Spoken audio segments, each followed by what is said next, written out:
Welcome to the Queer Home Ownership Series. I'm going to be chatting with some of my past clients about why home ownership is of value to them.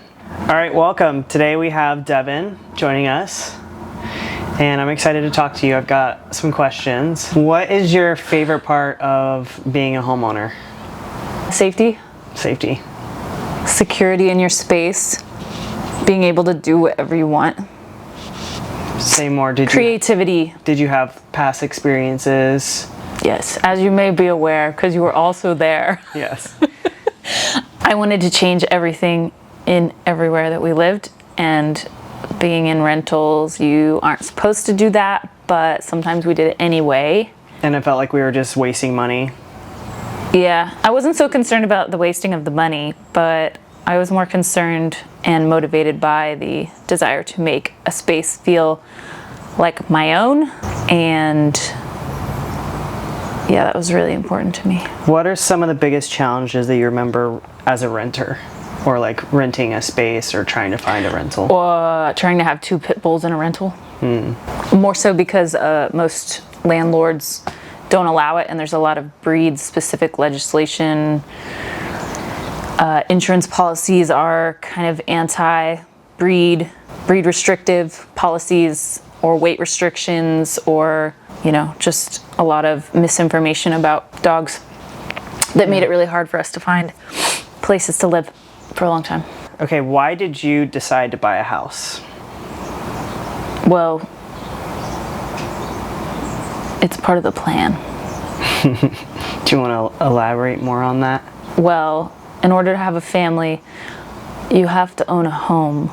It's a security thing that I don't know, it's just the way it was, and it's what made sense to me. So I knew that that was the next step to having a family, was owning a house. Having just like a stable foundation. Yeah, it's about stability. Yeah. We were in a lot of rental situations where our housing was ripped from under us, and last minute. It happened twice during the pandemic. It's really stressful. It's really hard to have your rent raised for no reason and deal with all kinds of unsafe situations, because ultimately landlords don't really seem to care that much about their tenants. So yeah, it was just stressful. Why does queer home ownership matter to you? Why is it so important to be queer? For us? To be queer and to own a home. What is the value that you see in that? Well, I mean, there's the safety and security thing that I don't feel like, you don't see a lot of people that are queer that are able to buy houses a lot of times. Opportunities, job situations,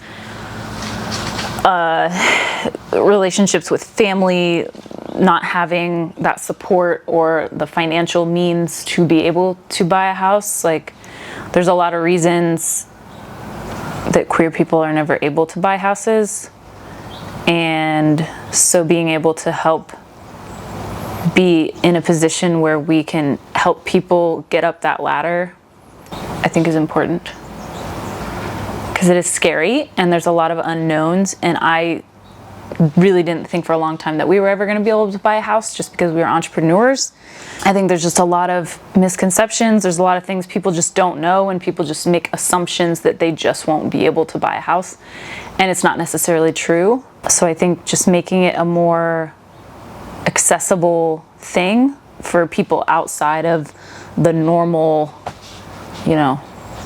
people that are always able to buy houses easily.